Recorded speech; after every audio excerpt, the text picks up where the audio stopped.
तो जैसा कि पिछले एपिसोड में हमने देखा था, वो जो मिस्टीरियस क्रिएचर रहता है जिसके ऊपर में एक बंदा भी दिखता था, फिलहाल वो वांग लिंग को उस सी ऑफ नॉलेज में ट्रांसफर कर देता है। अब आगे, अब यहाँ पर वांग लिंग को दिखाया जाता है जहाँ पर इसे बस ब्लू क्रिस्टल्स दिखाई दे रहे थे और टोटल यहाँ पर 94 आइस क्रिस्टल्स थे और इन सभी क्रिस्टल्स में एक क्रिस्टल इसे छोटा दिखाई देता है। ये पहचान जाता है कि स्काई डेविल मैजिशियन ने जिस चीज़ को बाहर निकाला था वो एक स्पेशल टेक्निक प्रयोग करके, उसी की वजह से वो वाला क्रिस्टल थोड़ा छोटा है। और वांगलिंग को समझ में आ चुका था, यानी अगर एंशिएंट गॉड का इनहेरिटेंस हासिल करना है तो 94 क्रिस्टल्स को हासिल करना पड़ेगा, जो कि अब इसके सामने थे। और जो इसके पास था वो तो 1% भी नहीं था। अब ये आइस क्रिस्टल्स पिघलने लगते हैं और वांगलिंग के अंदर मानो प्रवेश करने लगते हैं। समय बीतते जाता है, बहुत सारे मंत्र, बहुत सारे टेक्निक्स और जो भी मेमोरीज थी एंशिएंट गॉड की इसे दिखाई देती है। इसका सोल टूटता है, बिखरता है, फिर से बनता है और समय के साथ इसके आसपास एक कोकून सा बन जाता है। और लगातार वांगलिंग पेन तो फील कर रहा था, एक केओस में था, बट धीरे धीरे ये स्ट्रांग हो रहा था। और इस दौरान इसे एंशिएंट गॉड टूसी का बॉडी भी दिखाई देता है।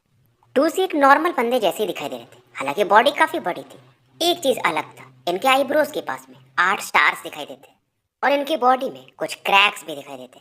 और इस दौरान टूसी मानो कोई चीज पकड़ने की कोशिश कर रहे थे और इस चक्कर में वो 30 प्लेनेट को डिस्ट्रॉय कर चुके थे।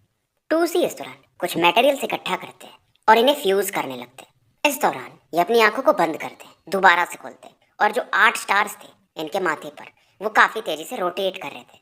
वांग लिंग ये जो भी चीजें हो रही थी इन्हें देख रहा था और इसे ये समझ में आता है कि मानो टूसी जो है कोई डिवाइस बनाना चाहते हो इन मटेरियल्स को फ्यूज करके। और जो 30 प्लैनेट्स को इन्होंने डिस्ट्रॉय किया था, जो कि एक स्क्वायर पिरामिड के समान दिख रहा था। पर वांगलिंग हैरान हो जाता है, टूसी शायद इससे सेटिस्फाइड नहीं होते और इस चीज को फेंक देते हैं। वांगलिंग को ये तो नहीं पता चलता है कि वो कौन सा मंत्र यूज करते, पर ये जानता था जब पूरी मेमोरीज एब्जॉर्ब कर लेगा तो वो भी चीजें इसे पता चल जाएंगी। अब इस दौरान वांगलिंग ये अपनी आंखें खोलता है और मिरर के सामने अपने सोल को देखता है। इसका सोल जो था हाफ ट्रांसपेरेंट हो चुका था और इसके अंदर कुछ इमोशंस भी थे, क्योंकि इसकी जो ओरिजिनल बॉडी थी वो टेंग वाईवान ने डिस्ट्रॉय कर दिया था। तो इसे कहीं ना कहीं अपने उस बॉडी की याद आती थी, क्योंकि वो बॉडी इसे अपने माँ बाप से मिली थी। फिलहाल ये दिमाग को शांत करता है और फिर से जो बचे हुए आइस क्रिस्टल्स थे ये उन्हें एब्जॉर्ब करने लगता है। अब इस बार इसको इसमें यानी कि ड्रीम में या जो भी दिखाई देता है, समझ सकते हो, देखता है ये कि टूसी गॉड जो है वो एक पिल को यूज कर रहे थे। इस दौरान समय बीतते जाता है और वांगलिंग टूसी गॉड का जो इनहेरिटेंस ऑफ नॉलेज था उसे एब्जॉर्ब करते रहता है। टोटल अब तक ये 34 क्रिस्टल्स एब्जॉर्ब कर चुका था और इसका जो सोल था अब वो सॉलिड फॉर्म में आने लगा था। मतलब अगर देखा जाए तो सोल इसका ऐसा था जैसे ह्यूमन की बॉडी हो, बस इसके बाल ये अभी भी सफेद थे पहले जैसे।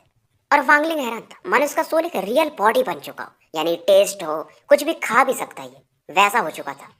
ये टेंशन में था कि इसने अभी तक तो बस इनहेरिटेंस ऑफ नॉलेज एब्जॉर्ब कर रहा है, इसका सोल बॉडी में क्यों बदल रहा है। बस इस बॉडी का एक कोर नहीं है, बाकी तो हर एक चीज नॉर्मल बॉडी के जैसा ही था। अब इस बार वांगलिंग अपने हाथ को हल्का सा काटता है, उसमें से ब्लड भी निकलता है। अब इसे समझ में आता है इसकी जो ओल्ड बॉडी थी वो वापस आ चुकी है, यानी कि वांगलिंग जैसा पहले दिखता था वो एक बंदे की बॉडी में बाद में घुस गया था। उसके पहले वाला वांगलिंग ये ओरिजिनल वांगलिंग था। पूरी बॉडी को एक्सप्लोर करता है, बाकी चीजें कुछ बदली नहीं थी, यानी सोल डेवोरर ये अभी भी था। और क्योंकि ये इसकी ओरिजिनल बॉडी थी तो इसको तो ये जानता ही था। ये काफी खुश था कि टेंग हुआ युआन, तुमने मेरी बॉडी डिस्ट्रॉय की थी पर अब मैंने उसे बना लिया है और जब मैं नासेंट सोल पे पहुंचूंगा तो तुम्हें मारने आऊंगा। वांगलिंग का प्लान पहले ये नहीं था, ये सोचा था कि इस जगह पे आएगा, इसको लगा नहीं था कि इतने क्रिस्टल्स होंगे और उसके बाद ये वो इंक स्टोन ढूंढेगा, रेस्ट्रिक्शन फ्लैग बनाएगा और इस जगह से बाहर निकल जाएगा। और ये पहले टेंशन में भी था क्योंकि इसने अपने जो मेन बॉडी थी, पहले वाली बॉडी, उसे कहीं छिपा के रखा था और ये तो सोल के फॉर्म में था। मानो अगर उस बॉडी को कोई डिस्ट्रॉय कर देता तो ये बस सोल के फॉर्म में बसता। लेकिन अब इसको टेंशन नहीं था क्योंकि एक बॉडी ये बना चुका था। काम बस एक चीज़ था कि वो जिस बॉडी को इसने छिपाया है वहाँ पर इसने बहुत सारे ट्रेजर्स रखे स्पेस के बीच में, तो वो सब चीज़ें इसे चाहिए होंगी।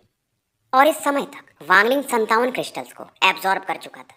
इसके आईब्रोज के बीच में एक स्टार सा बनने लगता है। अब जो वांगलिंग था जब ये जाओ कंट्री में रहता था, एकदम बच्चे के जैसा, 18-19 साल का, कुछ वैसा दिखने लगा था। वांगलिंग को समझ में आता है एंशिएंट गॉड टूसी के पास 8 स्टार्स थे, अब इसका एक बन रहा है और वो स्टार्स के पावर्स को यूज करते थे कोई भी पिल को रिफाइन करना हो या वेपन को बनाना हो। तो जैसा कि एंशिएंट गॉड टूसी अपनी बॉडी को रिकंस्ट्रक्ट कर सकते थे, जब से वांगलिंग ने इन 94 क्रिस्टल्स में से पहला क्रिस्टल ही एब्जॉर्ब किया था, ये प्रॉपर्टी यानी ये तरीका ये भी एक तरह से इनबिल्ट सीख चुका था और इसे पहले पता नहीं चला था, पर अब ये जान चुका था। इसलिए जब वांगलिंग की बॉडी बनी तो इसकी ओरिजिनल बॉडी बनी जो इसकी पहले रही होगी। और अगर वांगलिंग ऐसा अपनी बॉडी को 8 बार बना चुका, यानी जब 8 स्टार्स आ जाएंगे तो एकदम इसकी बॉडी एंशिएंट गॉड के जैसी स्ट्रांग हो जाएगी। ये वांगलिंग का अंदाजा था। और इस दौरान इसके माइंड में कंफ्यूजन भी आता था। इसे लगता था कि मानो ये टूसी है, और कभी इसे लगता था ये वांगलिंग है, यानी कि दोनों की मेमोरीज एक दूसरे को विरोध कर रही थी। वांगलिंग समझ रहा था इस मेमोरीज को अच्छे से हैंडल करना पड़ेगा, नहीं तो ये भूल जाएगा कि ये कौन है। इसलिए वांगलिंग जो स्पीड था इनहेरिटेंस का उसे थोड़ा स्लो करता है ताकि इन चीज़ों को पचा सके अच्छे से। समय बीतते रहता है और वांगलिंग 70 क्रिस्टल्स को एब्जॉर्ब कर चुका था। और जो इसके आईब्रोज पर वो स्टार था, उसका जो कलर था वो भी अब क्लियर होते जाता है और इसकी बॉडी स्ट्रांग होते जाती है समय के साथ। अब यहाँ पर जो एंशिएंट गॉड का सी ऑफ नॉलेज वाला स्पेस था, यहाँ पर बस एक डार्क ब्लू कोकून दिखता है और जितने भी क्रिस्टल्स थे वो खत्म हो चुके थे। और ये कोकून कई सालों से था मानो यहाँ पर, और इसके अंदर वांगलिंग था। मानो इसका जो हृदय हो यानी धड़कनें हो वो रुक चुकी हो, और एक बुत के समान ये यहाँ पर पड़ा हुआ था। जो लास्ट क्रिस्टल था उसे एब्जॉर्ब करने में जो 93 क्रिस्टल्स इसने एब्जॉर्ब किए थे उनसे भी ज़्यादा समय लग रहा था। और इस समय तो इसे वो जो flowing ink transformation divine technique था वो भी दिखाई दे रहा था। और ये काफ़ी कंफ्यूज हो गया था कि मानो यही एंशिएंट गॉड है। पर धीरे धीरे समय के साथ ये अपने माइंड को शांत कर लेता है और फाइनली ये कोकून ब्रेक करता है और इसमें से जो बंदा बाहर निकलता है, आंखें इसकी काली थी, बाल सफ़ेद थे और ये बुत के समान अभी भी खड़ा था। फाइनली अपनी आंखें खोलता है। मेमोरीज वांगलिंग को पूरी मिल चुकी थी, पर थोड़ा डाउट था इसे अभी भी। इसे एक चीज़ नहीं मिलता मेमोरी में कि जब टूसी god flowing ink transformation divine technique practice कर रहे थे और मारे कैसे गए थे, वो चीज़ नहीं मिलता है। इसके हिसाब से कुछ एक आइस क्रिस्टल्स यहाँ पर नहीं है, यानी आखिरी जो उनकी मेमोरीज होंगी वो इसे नहीं मिल पाती है।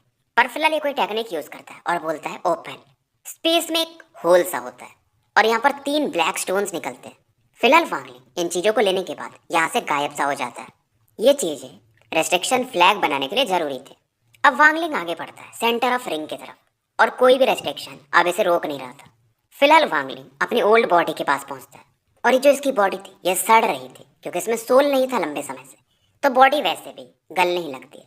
फिलहाल ये सामने वाली बॉडी को पूरी तरह से गला देता है और उसके अंदर जो कोर था उसे ये ले लेता है और अपने आप को इसके बॉडी में यानी कि डांटियान में जा करके रोटेट करने लगता है। वांगलिंग इस दौरान एक हैंड सील बनाता है और बोलता है इन्फेर्नो फ्लेम, और इसके सामने एक ब्लू फ्लेम प्रकट होता है और जो भी चीज़ें मतलब इसकी बॉडी में थी उन सभी को ये अब्जॉर्ब कर लेता है। अब इन चीज़ को लेने के बाद ये फिर से सी ऑफ नॉलेज में वापस लगता है और यहाँ पर कुछ टेक्निक्स परफॉर्म करने लगता है। अब यहाँ पर एंशिएंट गॉड का एक इमेज सा प्रकट होता है जो कि जिसके चेहरे पर मतलब वो 8 स्टार्स चमक रहे थे। इस दौरान ये बोलता है land of ancient god good bye. अब इस समय सी ऑफ डेविल्स को दिखाया जाता है जहाँ पर वो क्योटिक ब्रोकन स्टार्स था, जहाँ पर लोग आते नहीं थे। ये जगह भी काफ़ी डेंजरस माना जाता था और यहाँ पर 2 तलवारें एक दूसरे से फाइट कर रही थी। यहाँ पर एक यंग वुमेन को दिखाया जाता है जिसका चेहरा एकदम पीला पड़ चुका था।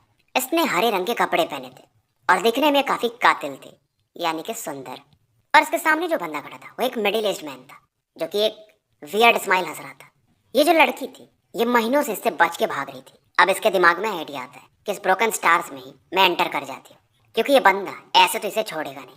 अभी तक ये इसलिए बच पा रही थी क्योंकि इसकी मास्टर ने इसे एक टेक्निक सिखाया था, पर उस टेक्निक को यूज़ करके इसका स्पिरिचुअल एनर्जी काफ़ी खर्चा होता था और उसे ये कई बार यूज़ कर चुकी थी।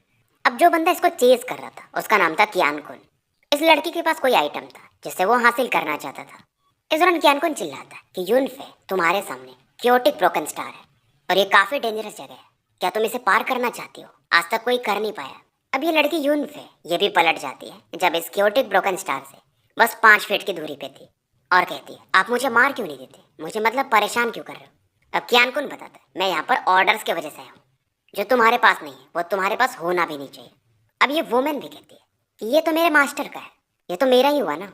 कियानकुन जानता था कि इस आइटम को ये यूज़ नहीं कर सकता क्योंकि इस पर एक सील है, पर ये जो लड़की यूनफे है ये कर सकती है, इसलिए इसे मार नहीं रहा था। इससे सोच रहा था कि इससे यूज़ करवाएगा इस चीज़ को और टेक्निक सीख लेगा। ये जो लड़की थी यूनफे एक फेमस सेक्ट है की हुआंग सेक्ट, ये वहाँ की सक्सेसर है और की हुआंग सेक्ट को एक मिस्टीरियस फोर्स ने डिस्ट्रॉय कर दिया था, पर ये लड़की बच गई थी। बेसिकली इसमें वहाँ के साथ पिल रेसिपीज थी और इस लड़की को एन्चांटेड पैलेस करके कोई जगह था, उन्होंने कंकुबाइन बना लिया था, यानी कि बीवी टाइप समझ लो। पर ये लड़की फिलहाल वहां से बच के भाग निकली थी। कियानकुन जो था ये कोर फॉर्मेशन के मिड फेज में था और लगभग लगभग लेट फेज की तरफ बढ़ रहा था। इस दौरान ये लड़की, ये जो जेड टोकन था इसे कैसे पढ़ना है उसके इन्फॉर्मेशन को इम्प्रिंट करने लगती है और कहती है अगर आप मुझे यहाँ से भागने दोगे तो ये चीज़ मैं आपको दे दूंगी। कियानकुन भी कहता है पहले दे दो फिर निकल जाना। कियानकुन आगे बढ़ने को देखता है पर ये लड़की रोकती है कि अगर आगे आए तो मैं इस चीज़ को तोड़ दूंगी। ये जो लड़की थी ये भी कोर फॉर्मेशन पे पहुंच चुकी थी और ये कहती है कि आप मेरे से 1000 फीट की दूरी पे जाओ, इस चीज़ को मैं बीच में रख दूंगी और मैं यहाँ से निकल जाऊंगी, फिर आप उसे ले लेना, नहीं तो अगर आपने बात नहीं मानी तो मैं इस चीज़ को तोड़ दूंगी। पर कियानकुन भी कहता है बकवास बंद करो, क्या पता तुम मुझे फेंक दे दो। पर इस दौरान ये दोनों नोटिस नहीं करते क्योटिक ब्रोकन स्टार में एक 3 फीट का स्पेस होल खुलने लगता है जहाँ से ब्लैक एनर्जी बाहर निकल रही थी। इधर इन दोनों का बकवास चल रहा था और कियानकुन अब गुस्से में आगे बढ़ता है। यूनफे इस दौरान इस जेड को फेंकती है और आगे बढ़ने लगती है। कियानकुन इस जेड टोकन को लेता है, स्कैन करता है और ये काफ़ी एक्साइटेड था। पर इस दौरान जब इस चीज़ को ये हासिल कर लेता है तो यूनफे की तरफ देखता है और उसके पीछे पड़ जाता है और इस बार इसकी स्पीड पहले से काफ़ी तेज थी। पर यूनफे भी शातिर लड़की थी कि चलो आज मैं तो मारी जाऊंगी, पर मैंने जो पिल्स के मेथड लिखे हैं उसके अंदर तुम भी बाद में मारे जाओगे। अब यूनफे भागती भी नहीं। कियानकुन भी कहता है अब मैं तुम्हें आराम से मरने दूंगा। पर इस दौरान कहता है कि तुम इतनी सुंदर हो, इंचांटेड मास्टर भी तुम्हें अपनी बीवी बनाना चाहते थे, अगर तुम मुझे अच्छे से सर्व करो तो शायद मैं तुम्हें जाने दूं। पर तभी इस दौरान कियानकुन की नज़र क्योटिक ब्रोकन स्टार की तरफ पड़ती। कुछ तो ये देखता है और डर सा जाता है। ये वही जगह है जहाँ से वांग ली, स्काई डेविल वगैरह उस जगह में एंटर किए थे, यानी कि ब्रोकन स्टार से।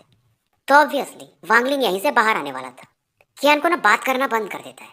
यूनफे भी डर जाती है और ये भी क्योटिक ब्रोकन स्टार की तरफ देखती है क्योंकि वहाँ पर रिफ्ट जो था वो एक्सपैंड करते रहता है और धीरे धीरे 5 फीट से भी ज़्यादा बड़ा हो जाता है। नॉर्मली सी ऑफ डेविल्स में रिफ्ट्स तो आते रहते हैं, रिफ्ट्स मतलब स्पेस खुलता है, पर वो नॉर्मली रेड कलर के होते हैं। ये जो था ये ब्लैक एनर्जी से भरा हुआ था और काफ़ी बड़ा था। इधर कियानकुन ये तो बोलता है भाई यूनफे को छोड़ो, मैं तो यहाँ से भागता हूँ। और ये सोचता है चाहे वो कितना भी बड़ा स्पेस खोल दे पर क्योटिक ब्रोकन स्टार से बाहर निकलना असंभव के जैसा है। पर इस दौरान वहाँ से एक यंग मैन बाहर आ जाता है जो कि ब्लैक क्लोक पहन के था, बाल उसके सफ़ेद थे और आंखों में एक रूथलेस लुक था। इसके फोरहेड पर एक पर्पल स्टार चमक रहा था, डार्क पर्पल स्टार, और मानो एक डेमन हुई है, हेल का। अब ये बंदा बाहर आने के बाद स्पेस को क्लोज कर देता है और इसकी भी नजरें कियानकुन और यूनफे पे पड़ती है। कियानकुन ट्राई करता है कि इस बंदे का पावर देखे अपने डिवाइन सेंस से, पर ये कुछ कर भी नहीं पा रहा था और ये समझ जाता है जो बंदा इस स्पेस से आ सकता है, क्योटिक ब्रोकन स्टार से आ सकता है, इसका पावर लेवल अलग ही लेवल पे होगा, मिनिमम नासेंट सोल या even mystical spirit formation stage. अब कियानकुन इसके पैर तो कांपने लगते हैं, कांपे टांग जाती है, मतलब टांगे कांप जाती है। और ये वांगलिंग से कहता है कि सीनियर मैं पॉइजन किंग एन्चांटेड पैलेस का 5th जनरेशन का डिसाइपल हूँ और आपको ग्रीट करता हूँ। यूनफे भी जानती थी ये भाग तो नहीं सकती तो इसे रुकना तो पड़ेगा, और ये भी प्यार से कहती है कि जूनियर का नाम की हिवांग है, सॉरी मतलब की हिवांग सेप्ट की है और नाम यूनफे है, मैं आपको ग्रीट करती हूँ। अब जब वांग ली यहाँ पर आता है एंशिएंट गॉड के उस लैंड से, तो ये क्योटिक ब्रोकन स्टार्स के अंदर प्रकट होता है, यानी उस रिंग के अंदर। और अगर इसे उस रिंग से बाहर आना है तो यहाँ पर इसे अपने क्लोन वगैरह से फाइट करना पड़ेगा, क्योंकि जब ये अंदर एंटर कर रहा था पहली बार जब आया था डुआनमो के साथ, तो उन लोगों ने एक स्पेशल मेथड यूज़ किया था, एक एरे यूज़ किया था, पर फिलहाल ये उसके पास था नहीं। तो अगर इसे बाहर आना है तो इन्हें हरा कर ही बाहर आना पड़ेगा। तो वांग लिंग आगे बढ़ता है। और अगर आपको याद हो पिछले पुराने एपिसोड्स में, तो वांग किंगयू ने भी एक बार अपने क्लोन से फाइट किया था पर वो हरा नहीं पाए थे। इसके बाद ही उन लोगों ने वो टेलीपोर्टेशन एरे यूज़ किया था। तो वांग लिंग आगे बढ़ता है, सेम इसके सामने इसका एक क्लोन प्रकट होता है, पर वांग लिंग क्योंकि इसके पास जी रियल्म का डिवाइन सेंस था, क्लोन एक हर एक चीज़ कॉपी कर लेता है, इवन इसके स्वॉर्ड को भी, बट जी रियल्म का डिवाइन सेंस ये काफ़ी यूनिक होता है तो वो इसे कॉपी नहीं कर पाता है और वांग लिंग पलक झपकते उसे डिस्ट्रॉय कर देता है। अब ये सब चीज़ें वो लड़की यूनफे और वो बंदा कियानकुन भी देख रहा था और उसे समझ में आता है कि ये बंदा काफ़ी स्ट्रॉन्ग है, क्योंकि आज तक इसने सुना नहीं था कि कोई इस क्लोन को डिस्ट्रॉय कर पाए। अब डुआनमू ने वांगलिंग को कुछ और चीज़ें बताई थी कि जैसे जब तुम पहले वाले को हरा दोगे तो 50 मील आगे जाने के बाद 2 और कॉपीज प्रकट होंगी और तुम्हें उन्हें हराना पड़ेगा। पर इस बार चीज़ें अलग होती हैं। वांगलिंग जब आगे बढ़ता है तो कुछ ही दूर जाने के बाद 2 और इसके क्लोन प्रकट होते हैं, और इस बार वांगलिंग अपने बॉडी को टेस्ट करना चाहता था कि एंशिएंट गॉड के इनहेरिटेंस के बाद इसकी बॉडी कितनी स्ट्रांग हुई है। वांगलिंग ये पलक झपकते इन दोनों क्लोन के सामने प्रकट होता है और बोलता है ब्रेक।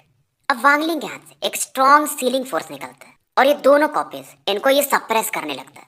दोनों कॉपीज भी सेम टेक्निक यूज करती है, यानी जो वांगलिंग यूज कर रहा था। पर वांगलिंग इतना फास्ट था कि जब तक वो टेक्निक यूज कर पाते ये उन्हें धूल में बदल देता है और वांगलिंग इस दौरान 70 मील आगे निकल जाता है। और समय के साथ ऐसे इसके क्लोन आते रहते हैं इससे फाइट करने के लिए, पर कोई इसके सामने टिक नहीं पाता है। चाहे कॉपीज कितना भी ये जो जगह बना ले, पर एंशिएंट गॉड की बॉडी को कॉपी करना असंभव के जैसा होता है। अब वांगलिंग ये जो रिंग ऑफ स्पेस था उससे बाहर आ चुका था और इसकी नजरें कियानकुन और यूनफे पे पड़ती है और ये इनसे पूछता है कि सबसे पास की सिटी कौन सी है, क्योंकि इसको इनके मैटर्स में कोई मतलब ही नहीं था। कियानकुन एक रेस्पेक्ट दिखाता है और जवाब देने ही वाला था, पर यूनफे पहले बोलती है कि 10,000 मील तक कोई शहर नहीं है। 30,000 मील वेस्ट के साइड में एक शहर है कीलिन करके। और इस दौरान यूनफे थोड़े अपने बाल वगैरह ऐसा लहरा रही थी, पर वांगलिंग को फर्क कहाँ पड़ता है तो अपना सख्त लौंडा ही है। पर ये लड़की ये भी अपने में काफी कॉन्फिडेंट थी कि एन्चांटेड पैलेस वाला इसको बीवी बना के रखा था, तो कुछ तो इसके अंदर बात थी। तो शायद अगर ये इसको सेटिस्फाई कर पाए तो वांगलिंग में भी इसका हेल्प करे। वांगलिंग को पता नहीं था कि लड़की क्या सोच रही है। अब वांगलिंग सीधा पूछता है, क्या इस किलिन सिटी में कोई स्पिरिट फॉर्मिंग स्टेज कल्टीवेटर का बंदा है क्या? अब ये लड़की बताती कि नहीं, बहुत कम, मतलब नहीं ही है। इस दौरान क्यानकुन भी बोलता है। अब क्यानकुन बताता है कि 200 साल पहले कुछ बहुत पावरफुल लोग सी ऑफ डेविल्स के अंदर से यहाँ पर आए थे क्योटिक ब्रोकन स्टार्स में, और उनका पता नहीं चला था, इसलिए अब कोई ज्यादा नहीं बचे हैं, अगर है भी तो हमें नहीं पता। कियानकुन इतना बोलने के बाद वांगलिंग की तरफ देखता है क्योंकि इसे समझ में आने लगता है, और वांगलिंग अब इनसे पूछता है कि कौन से वो लोग थे जो स्पिरिट फॉर्मिंग कल्टीवेटर्स थे और 200 साल पहले गायब हो गए। यूनफे भी समझने लगती है और अब ये दोनों बताते हैं कि हंचबैंग मैंग, कीमे सिटी के डुवान मूची, 6 डिजायर डेविल लॉर्ड, जो भी लोग थे जैसे कि एंशिएंट टेम्परर, ये सभी का नाम लेते हैं। उनके सक्सेसर्स भी आए यहाँ पर किसी को उनका कुछ पता नहीं चला। वांगलिंग को अब समझ में आता है, मतलब 200 साल बीत चुके हैं। अब वांगलिंग सोचता है कि भाई ये बंदा कियानकुन जो है वो पॉइजन किंग एन्चांटेड पैलेस का है, मतलब इसका सीनियर होगा हंचबैंग मैंग। कियानकुन भी गैस करने लगता है और ये बोलता है, सीनियर मुझे कुछ नहीं पता, मुझे माफ करिए। अब वांगलिंग इससे पूछता है, क्या तुम्हारे मास्टर हंचबैंग मैंग है? कियानकुन डर इसलिए जाता है क्योंकि हंचबैंग मैंग को हंचबैंग मैंग कोई नहीं बुलाता था, उसे लोग मैंग किंग फान बुलाते थे। वो बहुत रूथलेस बंदा था। कियानकुन समझ जाता है और कहता है कि सीनियर एल्डर मैंग हमारे एंसेस्टर हैं। इधर कियानकुन काफी टेंस हो चुका था।